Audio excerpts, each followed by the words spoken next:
출애굽기 21장 1절에서 6절까지의 말씀이 되겠습니다. 제가 봉독해 드립니다. 내가 백성 앞에 세울 법규는 이러하니라. 네가 히브리 종을 사면 그는 6해 동안 섬길 것이요 7째 해에는 몸값을 물지 않고 나가 자유인이 될 것이며, 만일 그가 단신으로 왔으면 단신으로 나갈 것이요 장가들었으면 그의 아내도 그와 함께 나가려니와, 만일 상전이 그에게 아내를 주어 그의 아내가 아들이나 딸을 낳았으면 그의 아내와 그의 자식들은 상전에게 속할 것이요 그는 단신으로 나갈 것이로되, 만일 종이 분명히 말하기를 내가 상전과 내 처자를 사랑하니 나가서 자유인이 되지 않겠노라 하면 상전이 그를 데리고 재판장에게로 갈 것이요 또 그를 문이나 문설주 앞으로 데리고 가서 그것에다가 송곳으로 그의 귀를 뚫을 것이라. 그는 종신토록 그 상전을 섬기리라. 아멘. 우리가 지금 예배를 드리고 있는데, 예배를 드리고 그냥 지나치지 마시고 말씀의 증거를 붙잡는 시간이 되어야 됩니다. 많은 사람들이 신앙생활을 열심히 한다, 신앙생활을 잘한다 라고 할 때 뭘 많이 하고 아니면 뭘 노력을 하고 그거를 생각하는 경우가 많거든요. 옆에 있는 사람들은 그렇게 보일지 모르겠습니다만은 신앙생활을 잘한다 못한다는 기준이 열심이 아닙니다. 뭐냐면 하나님께서 말씀으로 우리에게 증거를 주시거든요. 그 증거를 붙잡는 것을 보고 신앙생활이라고 얘기를 합니다. 그러니까 많은 사람들이 믿는다고 하는데 무엇을 믿느냐가 굉장히 중요하거든요. 그죠? 제가 지난주도 말씀 안 드렸습니까? 교회는 다니지 않는데 난 하나님 믿는다, 그리고 하나님의 존재를 믿는다 라고 얘기를 하면서 믿는 것이 뭐냐면 잘 되겠지, 잘 풀리겠지, 언젠가는 해 뜰 날이 있겠지, 그거를 믿음이라고 생각을 하는데 그것은 믿음이 아닙니다. 그냥 내 소망일 뿐입니다. 그죠? 그러면 하나님께서 우리를 창조하시고 우리를 부르시고 이끄시는 계획이 있거든요. 그 말씀의 증거를 붙잡는 것을 보고 신앙생활이라고 얘기를 합니다. 중요한 것은 뭐냐면 하나님은 지금도 말씀을 통해서 지금 분명히 역사하고 계십니다. 근데 많은 사람들이 말씀을 듣는다, 은혜 받았다, 힘을 얻었다라고 얘기를 하는데 그 속에서 하나님께서 나에게 주시고자 하는 하나님의 증거가 있거든요. 그것을 붙잡는 것을 보고 신앙생활이라고 얘기를 합니다. 지금 코로나 때문에 다시 제2유행이 지금 시작이 되는 것 같습니다. 지금 코로나 지금 걸리는 사람들이 거의 뉴스를 보니까 97%가 처음 지금까지 걸리지 않았던 사람들이 이제 막판에 다 걸리는 이런 분위기라고 얘기를 합니다. 그래서 오늘 특히 여러 가지 지금 감염에 대한 확진에 대한 소식들이 들리던데 지금 인터넷으로 지금 함께 드리는 분들이 많습니다. 오늘 예배를 드린 이 순간에 여기 앉아 계신 분들 뿐만 아니라 지금 비대면으로 지금 인터넷에서 함께 드리시는 분들이 뭘 하셔야 되냐면 오늘 하나님께서 나에게 주신 증거를 붙잡는 시간 되시기를 주님의 이름으로 축원을 드립니다. 요셉을 보십시오. 요셉은 창세기 37장에 하나님께서 꿈을 통하여 요셉에게 하나님께서는 그 증거를 주십니다. 해와 달과 별이 절을 하고요 12볕단이 자기한테 절을 하는 꿈을 꿉니다. 근데 이 꿈을 딱 꿨을 때 요셉이 내가 총리가 되는구나, 내가 세계 최고가 되는구나, 아니면 내가 어떻게 해야 되겠다, 이렇게 해야 되겠다, 저렇게 해야 되겠다라는 것을 요셉이 알았고 붙잡았던 것이 아니었어요. 단지 하나님께서 주셨던 증거니까 단지 붙잡았습니다. 어쩌면 그게 굉장히 막연해 보였을 수도 있어요. 그죠? 아니, 해와 달과 별이 절하는 게 도대체 무슨 뜻이야? 그리고 볕단이 절을 한다고 하는데 그게 무슨 뜻이야? 내가 깨닫고 이해하고 그건 둘째 문제고요. 요셉은 하나님이 주신 증거기 때문에 붙잡은 겁니다. 그죠? 그랬더니 요셉에게 여러 가지 사건이 터지는 겁니다. 어떻게 되냐? 노예로 팔려가게 되고 감옥을 가게 되는 겁니다. 좀 이상하죠? 말씀의 증거를 잡았더니 일이 잘 풀려야 되잖아요. 근데 우리가 봤을 때, 요셉 입장에 봤을 때 뭐죠? 증거를 잡았는데 왜 나한테는 여러 가지 문제 사건이 터집니까? 그잖아요. 요셉이 나중에 창세기 45장 5절에 형들을 만나게 됩니다. 그때 했던 고백입니다. 당신들이 나를 이곳에 팔았다고 해서 근심하지 마소서, 한탄하지 마소서. 하나님이 생명을 구원하시려고 나를 당신들보다 먼저 보내셨나이다 라고 고백을 합니다. 그러니까 그 노예로 갔었을 때 그냥 노예로 있었던 것이 아니라 가정 총무를 하게 되죠. 그때 경제를 배웁니다. 그리고 요셉이 억울하게 감옥을 가죠. 정치범 수용소였습니다. 거기서 정치를 배우게 됩니다. 그러니까 우리가 봤을 때는 말씀 붙잡았는데 왜 나는 이 모양이지? 나한테는 왜 자꾸 이런 일이 생기지? 아니 나는 복음하는데 왜 나한테 이런 문제가 생깁니까? 나는 왜 복음 붙잡았는데 왜 아무렇지 않습니까? 이건 우리 기준이거든요. 근데 하나님께서는 요셉을 해와 달과 별이 절하고 볕단이 절하는 하나님의 방법이 총리를 통해서 하시고자 하는 계획이 있었어요.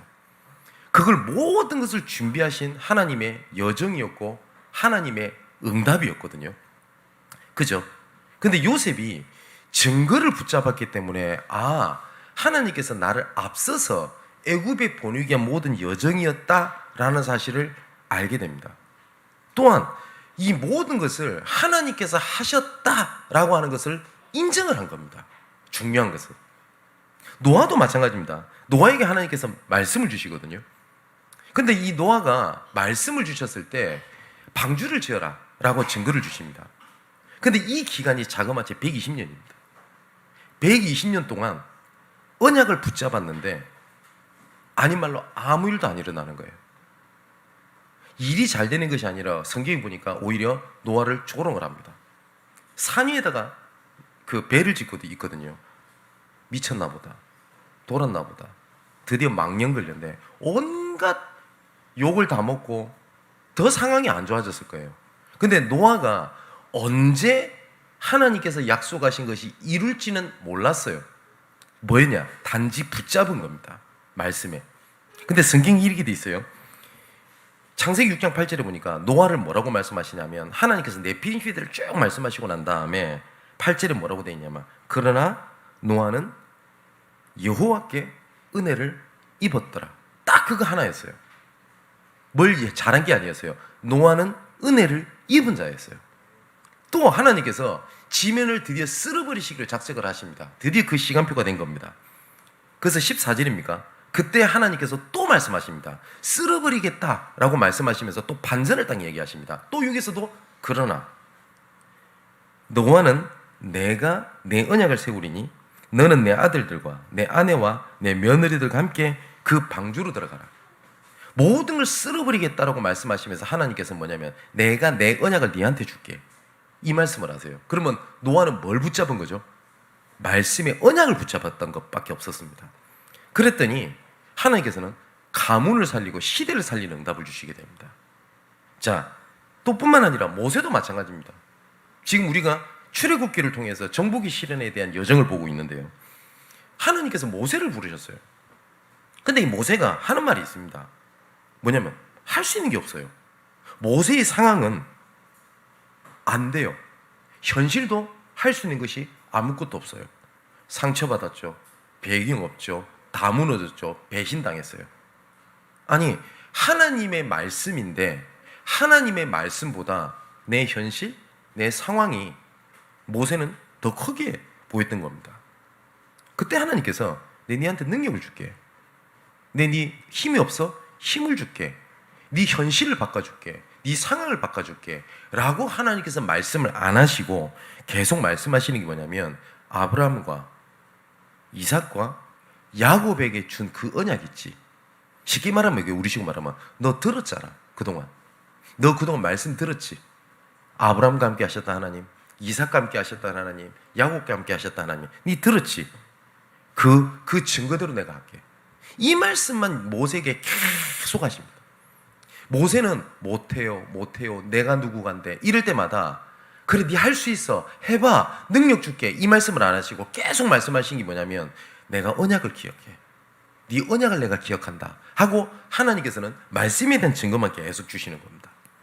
근데 정말로요, 모세는 말씀 하나 붙잡은 건데 현실과 상황이 바뀌었던 게 아니었습니다. 모세는 응답받은 것도 아니었어요. 축복을 받았던 것도 아니었어요. 그냥 말씀을 붙잡았는데 하나님께서는 모세에게 말씀대로 일을 진행하시고 성취하게 나가기 시작하셨습니다. 나중엔 여호수아가 그 바톤을 이어서 지도자가 되게 됩니다. 근데 여호수아도 굉장히 연약했던 사람이었던 것 같아요. 하나님께서 여호수아를 부르실 장면이 여호수아 1장 1절에서 9절이거든요. 이 짧은 기간 동안에 하나님께서 여러 번 반복해서 하시는 말씀이 있습니다. 두려워하지 말아라. 놀라지 말아라. 이 말씀을 계속 하세요. 여호수아에게. 그 말은 여호수아가 놀라고 두려워했다는 말이죠. 그죠? 그러면서 하나님께서 또 뭐라고 말씀하시냐면 모세와 함께 했던 것 같이 내가 너와 함께 할 거야. 또 말씀에 대한 증거를 주시는 겁니다. 내 니한테 이 능력을 줄게, 저 능력을 줄게, 이거 해줄게, 저거 해줄게가 아니었어요. 말씀을 얘기하셨어요. 너 모세와 함께 했던 거 봤지? 내가 그것처럼 너와 함께 하겠다. 증거를 주셨습니다. 그리고 하나님께서도 초대교회에게 하나님께서는 말씀에 대한 증거를 주셨어요. 하나님께서, 예수님께서 마지막에 승천하실 때 하셨던 말씀입니다. 뭐라고 말씀하셨냐? 땅끝까지 증인되라.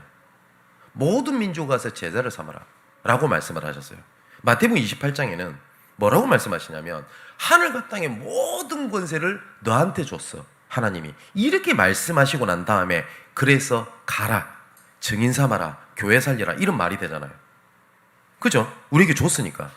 근데 예수님 뭐라고 말씀하시냐면 하늘과 땅의 모든 것을 하나님께서 그리스도인 내 자신한테 줬대요. 그러면서 뭐라고 하시는지 압니까? 그런데 니 가. 이 말이 됩니까 이게? 그잖아요. 돈을 내한테 주고 난 다음에 야 차비 줬으니까 가. 이래야지 맞는 건데 차비는 내가 갖고 있으니까 너는 가.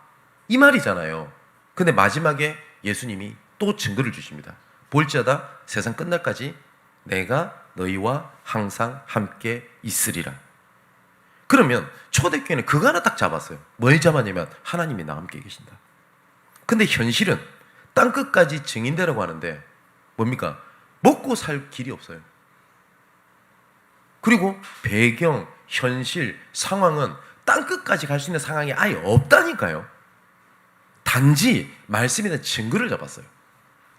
그래서 할 수 있는 것이 뭐였냐? 초대교회가 아무것도 없었어요. 단지 기도하는 것 외에는 없었어요. 근데 많은 사람이 그러잖아요. 나는 기도하는 것밖에 없어요. 그게 근데 초대교회는요, 할 것밖에 없었다는 말도 맞고요. 그게 다라는 말도 맞아요. 그때 하나님께서 어떻게 하시죠? 전혀 능력이 없고 배경이 없고 현실도 상황이 없는 초대교회를 하나님께서 15개의 문을 그 자리에서 열어버립니다. 가난은 뭐냐? 증거를 잡았던 것뿐이 없었어요. 자, 그럼 사랑하는 우리 성도 여러분, 한번 생각해 보십시오. 우리가 하나님을 믿는다, 말씀을 듣는다고 하는데 하나님께서 나에게 주신 증거가 뭡니까? 그게 신앙생활이거든요. 만일에 모르겠다라고 하면 우리의 기도 제목은 딱 하나만 붙잡으면 됩니다. 하나님, 나에게 주시는 증거를 나에게 주십시오. 하나님, 강단을 통해서, 기도 수업을 통해서 매일 모든 순간마다 하나님께서 나에게 원하시는 내 증거를 하나님 내게 붙잡게 하옵소서. 그게 답니다. 근데 그 증거를 붙잡게 되면 그 증거를 이루시는 하나님의 방법으로 우리의 여정을 이끌어 가십니다. 어쩔 땐 사건으로, 어쩔 때는 문제로, 어쩔 땐 위기로, 어쩔 때는 내가 감당하지 못하는 상처처럼 다가올 수도 있어요. 그죠? 근데 내가 증거를 잡게 되면 요셉과 같이 하나님께서 창세기 37장에 그 증거대로 하나님께서 이루시기 위하여 내 모든 것을 이루시는 거구나 라고 하는 것 때문에 괜찮은데 증거를 못 붙잡게 되면 나 복음 붙잡았는데 왜 이랬습니까? 저 그 얘기 진짜 많이 듣거든요. 아니 나는 복음 붙잡고 난 몇 년 동안 훈련받고 내 나름대로 결단했는데 왜 우리 집안은 왜 이렇습니까? 내 경제는 왜 이렇게 됩니까? 내 자녀는 왜 그렇습니까? 라고 하는 혼란이 계속 되게 되는 겁니다. 사랑하는 성도 여러분, 오늘 하나님께서 주시는 증거가 있거든요. 하나님께서 분명히 오늘 나에게 말씀을 통해서 하시고자 하는 주의 증거를 붙잡는 시간 되게 하옵소서. 그 응답이 시작되기를 주님의 이름으로 축원을 드립니다. 그런데 하나님께서는 이 일을 위하여 우리를 말씀을 주고 계시는데요, 수많은 사람들이 믿는다고 하면서 자꾸 뭘 생각하냐면 뭘 자꾸 받아야 된다고 생각을 해요. 이것도 필요하고 저것도 필요하고 이게 있어야 될 것 같고 저게 있어야 될 것 같고라고 얘기를 하거든요. 근데 하나님께서 뭐라고 말씀하시냐? 너가 지금 문제라고 필요하다고 생각하는 그거 필요한 거 아니야 라고 말씀을 하세요.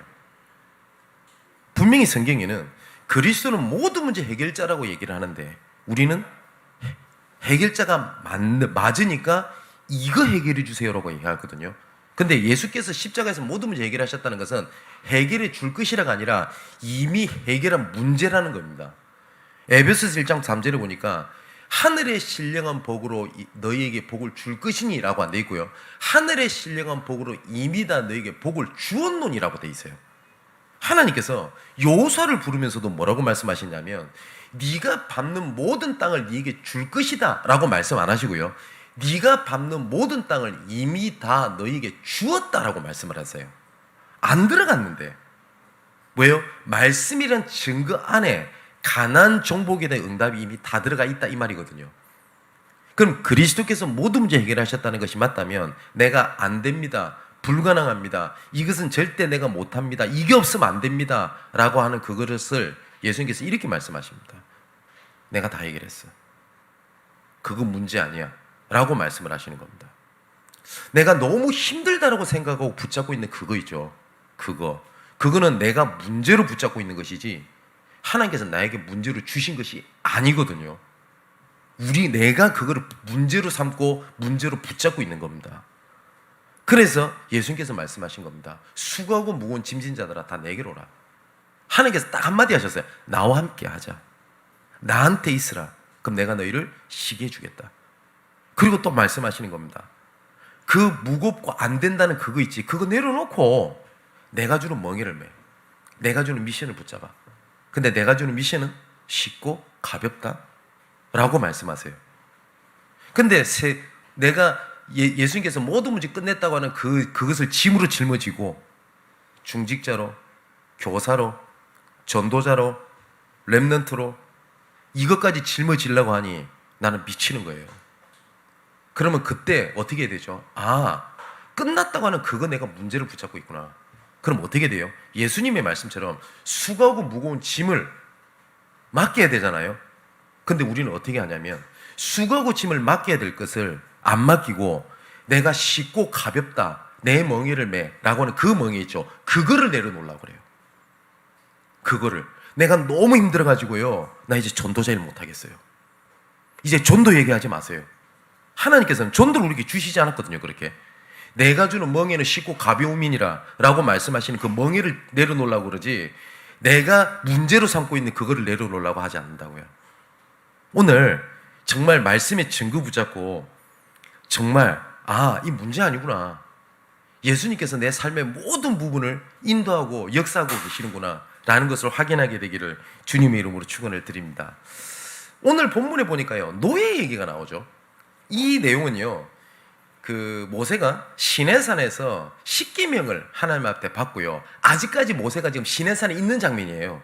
십계명을 주시고 난 다음에 출애굽기 21장부터 31장까지가 시내산에서 하나님께서 모세에게 언약을 율법을 계속 말씀하시는 겁니다. 노예한테는 어떻게 해라, 범죄자한테는 어떻게 해라 라고 하는 그 내용이 자그마치 21장부터 31장까지 장기간에 걸쳐서 이렇게 한 40일간을 하나님과 대면하면서 하시는 말씀이 요게 나오게 됩니다.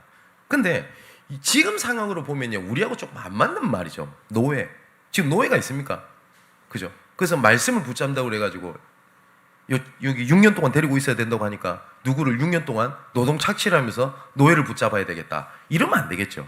그죠? 근데 하나님께서 어쩌면 너무 삶에 이것까지도 하나님께서 참견을 하시나? 할 만큼 모든 생활 전반적인 부분에 대해서 하나님께서는 이렇게 해라, 저렇게 해라, 라고 말씀하고 계시는 거거든요. 그것은 무슨냐면 하나님께서 우리 삶의 모든 부분을 주관하시고 주장하고 계신다는 말입니다. 이것을 해라, 하지 말라라고 생각을 하면 족쇄인데요. 하나님과 함께 있다라는 것을 그걸 보여주시기 위한 것이지, 하나님을 너 나 믿으니까 이거 하지 마, 이거는 해, 이거 하면 죽는다, 이거 하면 너 망해, 너 이렇게 하면 너 천벌 받아, 이렇게 하면 내가 복을 줄게 라고 하는 행위 기준을 말씀하시는 것이 아니라, 하나님께서는 삶의 모든 부분에 대해서 내가 너와 함께 있어 라고 하는 것을 하나님께서 알리시기 위하여 하나님께서 모든 생활 전반적인 부분에, 심지어 사람과 사람 사이 재판하는 부분까지도 하나님께서는 율법으로 설명하고 계시는 이렇게 장면입니다. 그게 무슨 말이냐면, 하나님께서는 우리에게 진짜 필요를 채우시는 하나님이시거든요.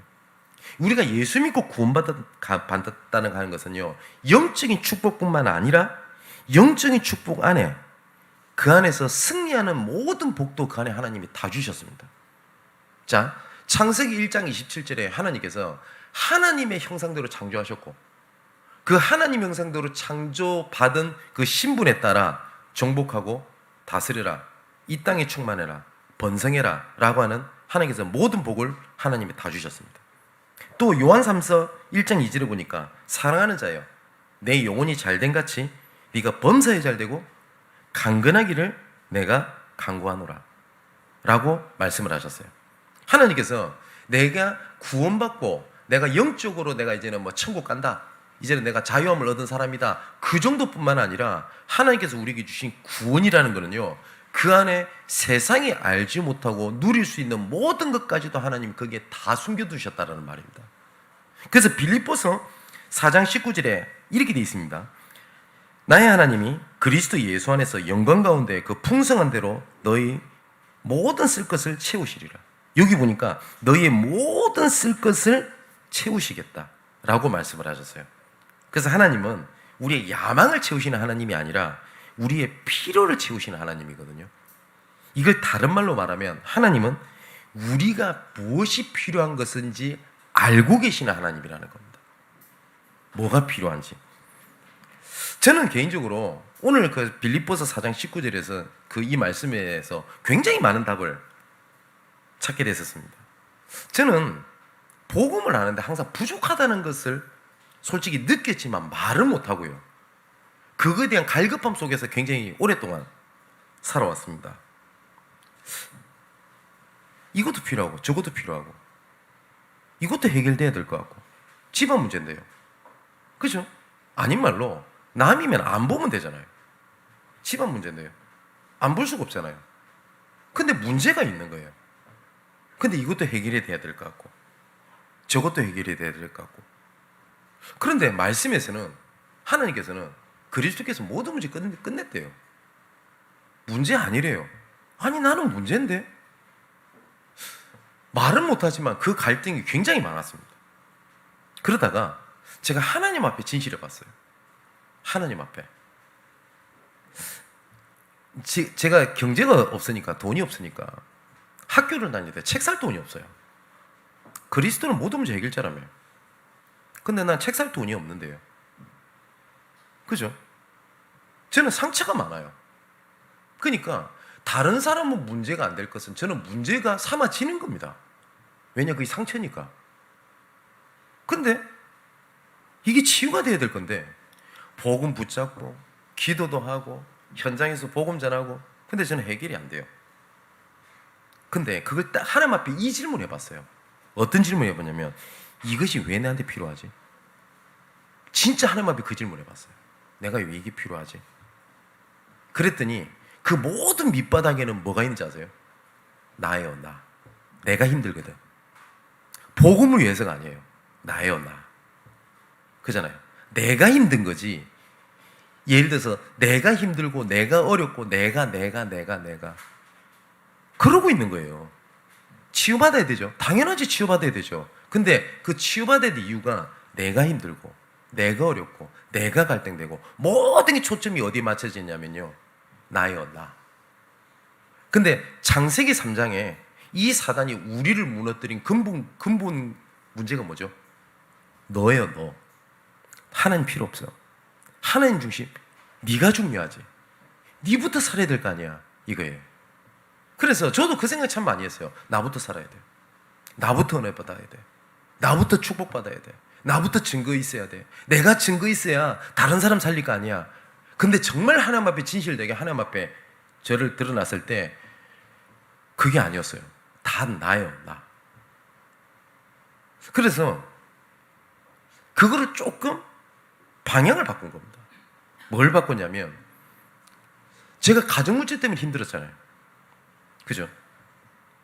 제가 그때 랩런트들을 중고등부 그 사역을 하는데 가정문제 때문에 갈등하고 있는 애들이 너무 많다는 사실을 알게 됐어요.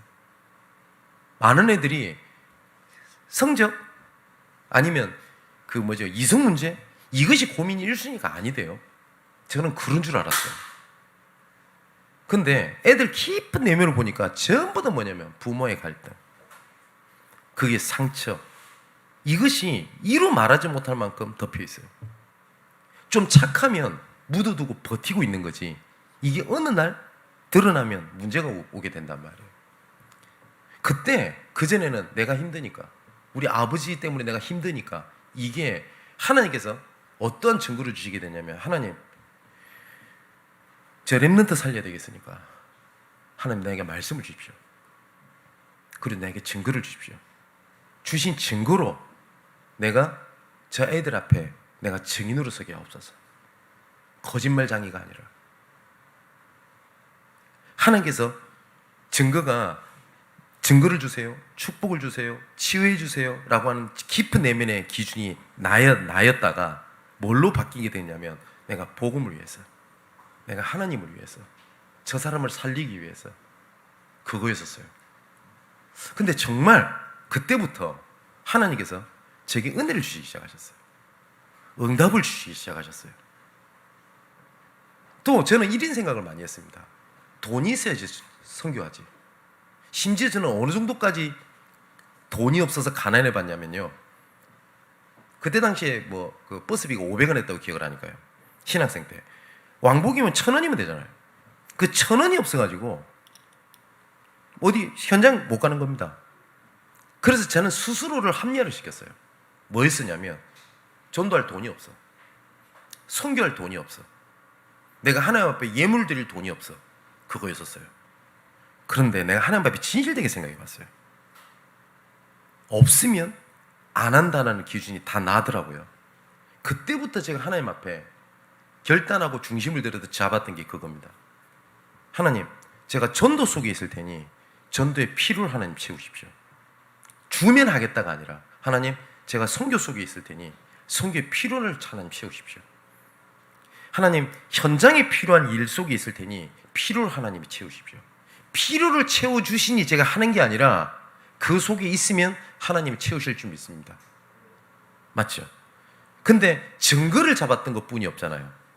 제가 뭐 갑자기 뭐 돈 벌 능력이 생기는 거라든지 아니 뭐 능력이 생긴 게 아니었거든요. 근데 정말 하나님께서는 일을 진행해 가시는 겁니다. 우리가 혹시 그러지는 않습니까? 내가 하나님께 응답 축복받는다고 할 때 내가 원하는 방식대로 와야지 응답이라고 생각하는 것들 되게 많거든요. 내 방식대로 와야 내가 이렇게 돼야지 맞는 것 같거든요. 그죠? 요셉이 그걸 원했을 수도 있어요. 가정의 평화. 그때 요셉의 형들과 가정의 평화가 있었다면 요셉은 그걸로 끝이에요. 그죠? 근데 그것을 통해서 하나님께서는 어떻게 하셨냐면 가정뿐만 아니라 애국을 살리는 응답을 모든 걸 준비를 다 해놨어요. 근데 요셉이 만일에 언약 잡았는데 형들이 왜 이럽니까? 아니 잡았는데 가정 총무됐으면 그나마 좀 됐잖아요. 근데 이상한 여자를 만났네. 내가 왜 이렇습니까? 라고 되면 어떻게 되죠? 근데 그것이 전부 다 요셉에게는요 응답이 아니라 자기한테 정말 갈등의 문제가 됐을 겁니다. 우스갯소리로 이런 얘기 있잖아요. 어떤 청년이 예배 안 드리고 어디 놀러 가다가 낭떠러지 떨어졌어요. 그래서 굴러 떨어지다가 얼떨결에 나뭇가지를 탁 하나 잡은 겁니다. 근데 아무도 없어요. 위를 보고 소리치는 겁니다. 위에 누구 없어요? 나 좀 도와주세요. 한 말이 없어요. 그제서야 하나님이 생각난 거예요. 그래서 손을 딱 붙잡고 하나님 나 좀 살려주세요. 내가 오늘은 교회 빠졌지만 평소에 잘 안 빠졌잖아요. 한 번만 봐주세요. 한 번만. 그러고 근데 하나님께서 이렇게 말씀하셨답니다. 그래 내가 널 도와줄게. 아 하나님 감사합니다. 진짜 감사합니다. 내 진짜 하나님 믿을 제대로 할게요. 그래 내가 널 도와줄게. 예 하나님 어떻게 하면 됩니까? 너 나뭇가지 붙잡고 있는 그거 있지? 그거 내가 잡아줄게. 그랬더니 이 청이 당황을 한 겁니다. 왜냐 이거 부대려고 있는데 갑자기 딱 당황을 하더니 고개를 딱 숙이더니요 하나님이 말씀하신 곳이 아니라 다시 위를 쳐다보면서 얘기하더래요. 그게 누가 없어요?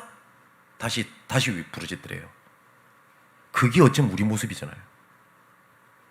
왜냐하면 하나님께서는 말씀을 붙잡아 말씀대로 일을 진행해 가시는데 이사야 55장에 보면 하나님께서 이렇게 말씀하십니다. 내 생각은 네 생각과 다르고 내 길은 네 길과 달라.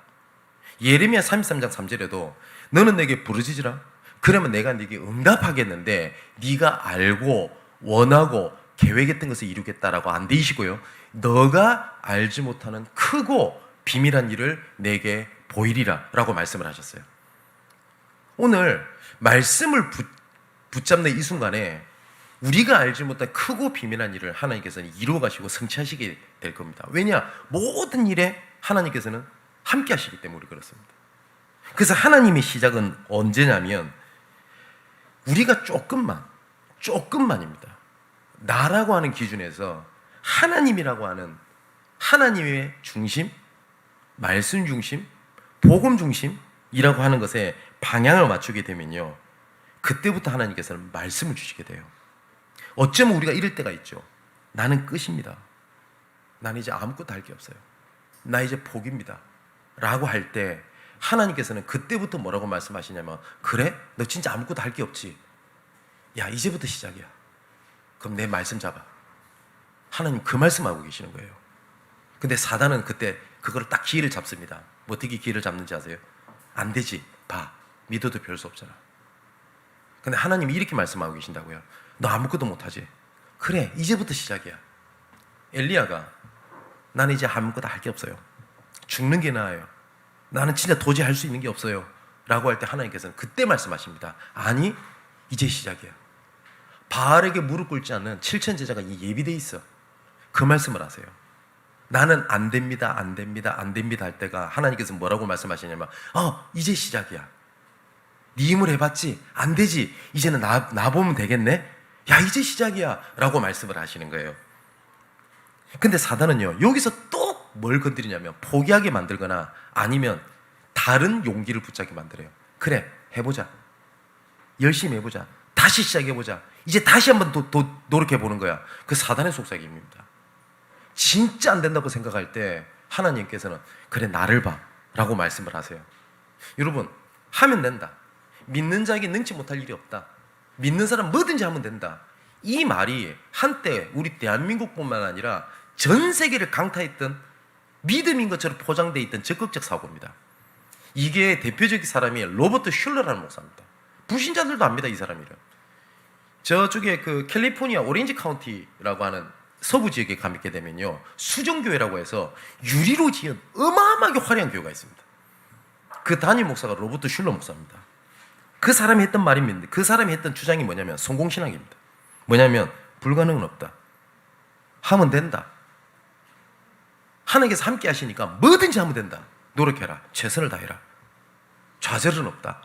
여러분 좌절은 없다. 불가능은 없다. 이 되게 유명한 말이죠. 이 말 누가 했냐? 목사가 했던 얘기예요. 여러분 지금 수정교회가 어떻게 되는지 아세요? 로버트 슐러 목사의 오른팔이라고 하는 그 지휘자 자살했죠.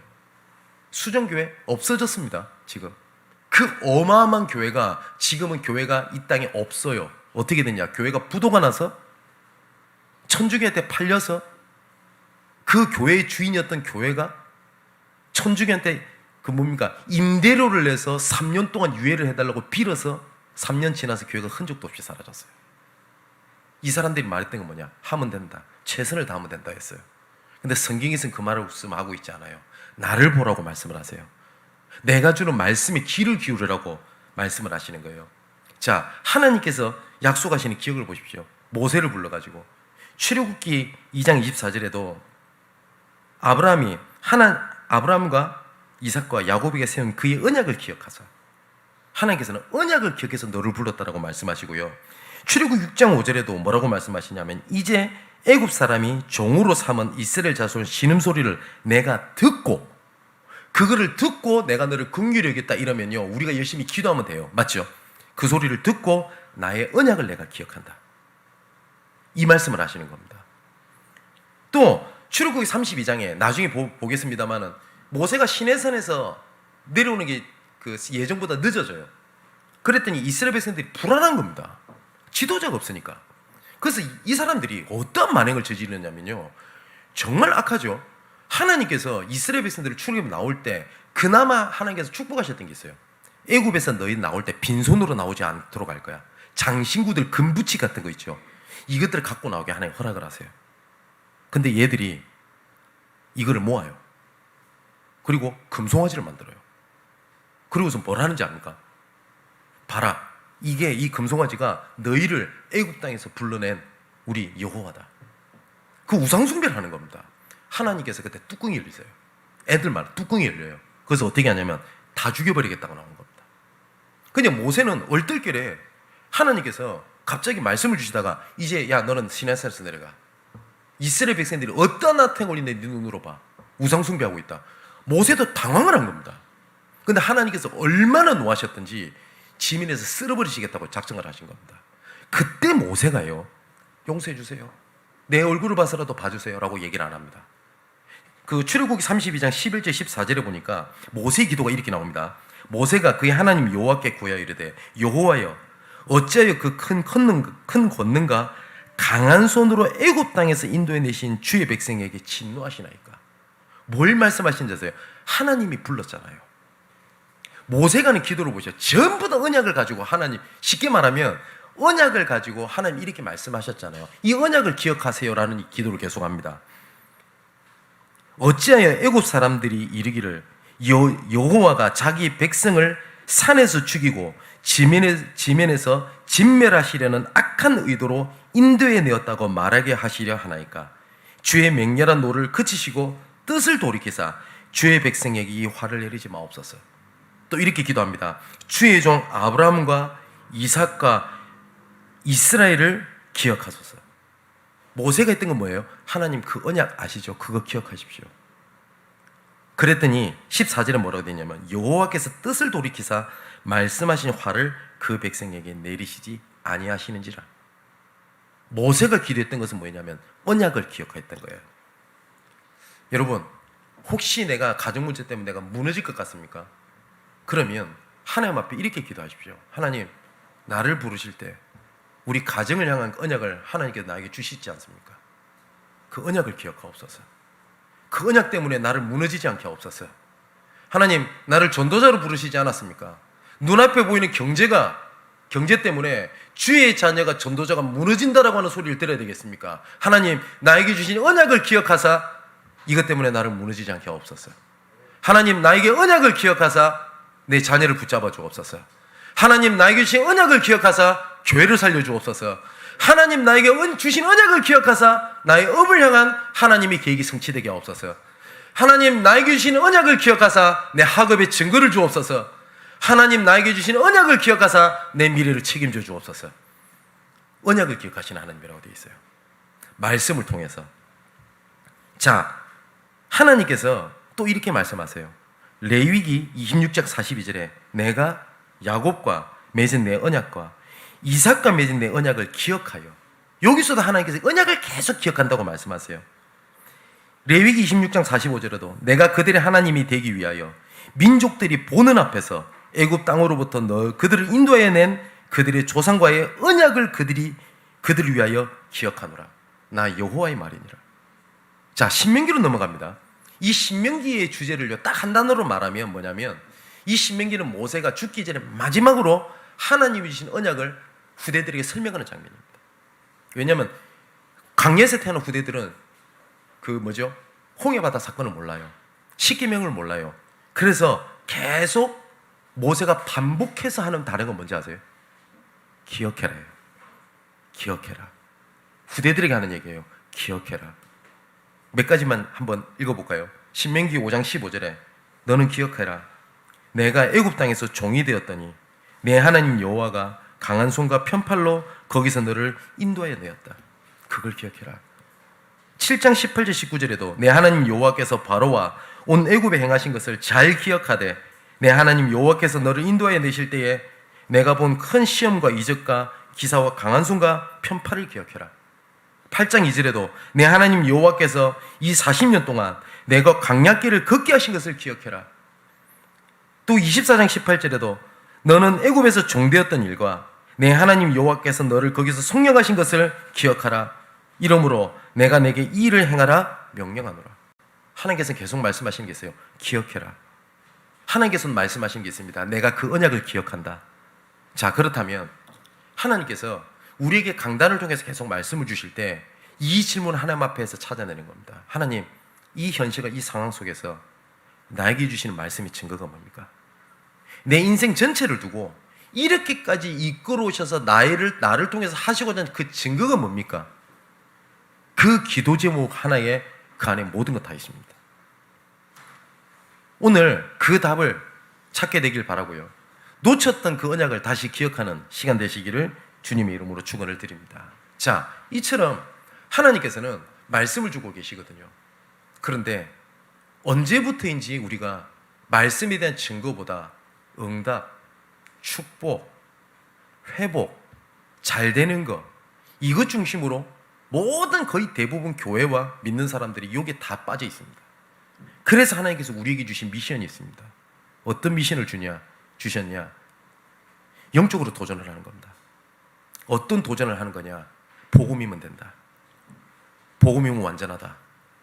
복음이면 모든 것이다. 그래서 우리가 오직 복음만 말하고 오직 복음만 붙잡고 오직 복음만 증거했더니 나머지는 하나님이 책임지셨다. 내 자녀들에게 그 증거를 보인 영적 도전을 하는 겁니다. 내가 복음 붙잡았더니 말씀 증거했더니 봐라, 하나님께서 우리 가정을, 너를, 우리 교회를, 우리 지역을, 이 시대를 그 증인으로 쓰시게 되기를 바랍니다. 자, 하나님께서 이 분명히 복음이면 된다라고 하는 정복의 시작을 하셨거든요. 이 정복의 시작을 하게 하신 하나님께서 우리에게 이것을 이루기 위하여 우리에게 은혜로 이미 주신 것들이 있습니다. 이것이 어쩔 때는 현실, 어쩔 때는 내 상황, 이것으로 포장이 되어 있거든요. 하나님께서 요셉을 통해서 정복의 시작을 하기를 작정을 하셨습니다. 너를 통해서 너 가정뿐만 아니라 애국까지 살릴 거야. 그죠? 근데 요셉에게 주셨던 응답이 뭐죠? 형들의 시기, 노예로 잡혀가는 거, 죽음의 위기, 감옥이었습니다. 근데 이것들이 전부 다 뭐였죠? 하나님께서 그 정복을 이루는 현장이었지 그게 재앙이 아니었다고요. 그죠? 증거를 붙잡은 사람에게는 그 일이 재앙이 아니요 평안이라, 미래와 희망을 주는 것이라 라고 하는 하나님의 증거들이 나타낼 줄 저는 확신합니다. 그래서 지금 내가 언약 붙잡은 내가 지금에 있는 참 모든 것들이 하나님께서 이 일을 이루기 위한 정복의 현장이다. 자, 이것을 가지고 하나님께서 주실 것에 대한 부분에 대한 미래를 도전을 시작을 하는 겁니다. 저도 문제가 닥치거나 하면 하나님 앞에 꼭 기도하는 것이 있습니다. 이 문제는 하나님께서 이미 십자가에서 해결하신 것이다. 정말 힘들 때가 있겠죠. 그때마다 하는 게 있습니다. 이것이 나를 무너뜨리지 못한다. 이 문제가 나에게 영향을 주지 못한다. 내가 복음 모를 때는 이것 때문에 내가 무너지고 내가 이것 때문에 멸망받아야 되지만 주 안에 있는 나에게는 이것은 문제가 아닐 뿐만 아니라 이거는 하나님의 응답의 배경이고 응답의 발판이다. 이것을 하나님 앞에 계속 그 증거를 붙잡는 겁니다. 단 한 번도 하나님께서는 주신 언약을 어기신 적이 없는 신실하신 하나님입니다. 그러면 오늘부터 이번 한 주일 동안 정리를 하셔야 됩니다. 나를 향해서 하나님 주신 언약이 뭐였냐? 처음에 하나님께 나에게 복음 주시고 나에게 원하셨던 그 증거 붙잡았던 그거 있지 않습니까? 혹시 여러 가지 사건 때문에 그거 놓치고 다른 것 때문에 초점을 맞춰서 집중하고 계시진 않습니까? 그래서 하나님께서 말씀하시는 겁니다. 나는 내 언약을 기억한다. 너에게 준 언약을 기억해라. 그걸 보고 말씀이 증거라고 얘기를 합니다. 자, 그래서 하나님께서 지금까지 주셨던 쭉 지나왔던 모든 과거들을요, 지금 주신 하나님의 말씀으로 편집을 하는 겁니다. 아, 그러면 나에게 언약의 여정을 이것 때문에 나를 이끌어 오셨구나, 그겁니다. 우리가 교역자들, 우리 중직자들 언약의 여정을 우리 한번 나눠보자 라고 하는 것은 내 인생 전체를 놓고 우리가 뭐 간증을 해보라 라는 그 의미가 아닙니다. 물론 그것도 뭐 얘기를 해야 되겠습니다만, 뭐냐면 하나님께서 나에게 처음부터 어떤 증거를 주셨고, 그 증거를 어떻게 이루어 가셨고, 지금 이루어 계시고, 나의 이 증거를 붙잡고 난 미래를 보고 있다. 그걸 보고 언약의 여정이라고 그래요. 이거를 정말 정리하게 되시기를 주님의 이름으로 축원을 드립니다.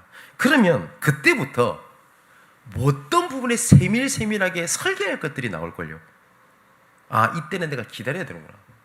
내가 이때는 도전해야 되는구나. 내가 이때는 내가 생명을 걸어야 되겠구나 라는 것이 나올걸요. 그렇게 그 속에서 뭐가 되냐? 현장을, 미래를 디자인하는 겁니다. 그런데 하나님께서는 그 주신 대로 하나님께서는 일을 진행해 가십니다.